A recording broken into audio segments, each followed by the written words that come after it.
Sinabi nga ito ni Carl Anthony Towns matapos nga nilang talunin itong Gilas Pilipinas. Pero bago yan mga idol, i-check muna natin ang box score. Ano bang ginawa neto ni Carl Anthony Towns? Ano ba ang kanyang naging performance? Well, out of the 87 points ng Dominican Republic ay iniscore nga dyan ni Carl Anthony Towns ay 26 points. Kumuha rin siya mga idol ng 10 rebounds. 5 out of 16 sa field mga idol at talaga namang nanirahan sa free throw line etong si Towns. 15 out of 16 nga siya dyan mga idol at talaga namang yan ang kumitil dito nga sa Gilas dahil hindi nga nila mapigilan etong si Kat sa kanyang laki at sa kanyang bilis mga idol at talagang nafa-foul nga siya. At mga idol, tumulong din ang kanyang teammate na si Victor Liz, 18 points. At para naman sa ating team mga idol, para nga sa Pilipinas, para sa Gilas Pilipinas, ang nanguna nga sa kanila ay walang iba kung hindi si Jordan Clarkson. Todo buhat nga siya mga idol, all out buhat mode ang ginawa ni JC sa first game niya nga ngayong FIBA World Cup 2023. 28 points mga idol, 7 rebounds, 7 assists, 2 steal, 1 block ang kanyang ginawa. All around game ang tinala ni Jordan Clarkson mga idol.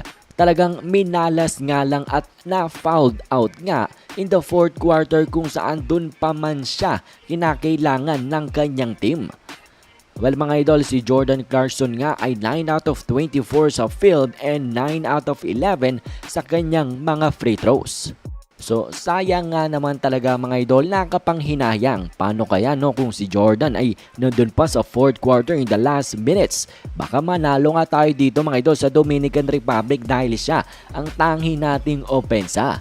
Tapos dagdagan pa ng napakarami nilang turnovers kaya hindi sila nakabuild ng momentum offensively.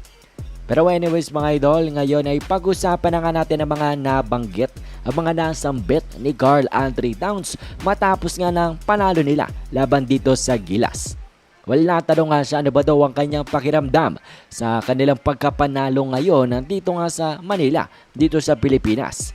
Unang sinabi ni Carl Anthony Towns ay talaga namang napakasarap daw sa pakiramdam na ikaw ay manalo ng isang game para sa iyong country at sa country niya na Dominican Republic. And sabi rin neto ni Carl Anthony Towns, binibigyan niya rin kudos itong Pilipinas dahil they have treated them nga daw nothing but well. Magaganda nga daw ang kanilang na-experience ever since na sila ay lumapag dito sa Pilipinas. At mga idol, kanya nga ring pinuri ang Gilas. Sabi niya they are a well-coached team nga daw. They are a great team ayon nga dito kay Kat. Ngayon nga lang daw talaga ay nakahanap sila ng paraan na disiplina nga daw nila ang kanilang sarili para nga sila'y manalo. At sa isang interview niya pa nga mga idol ay kanyang nasabi na ang brand of basketball nga daw ng Pilipinas ay talaga namang great because they are hardworking nga daw and then mabilis silang maglaro and they do it with a lot of love. Damang-dama nga daw yan ni Carl Anthony Towns kung paano rin daw sinusuportahan ng mga Filipino fans ang team ng Pilipinas. Proud nga daw sila at yan ay dama nga daw neto ni Carl Anthony Towns.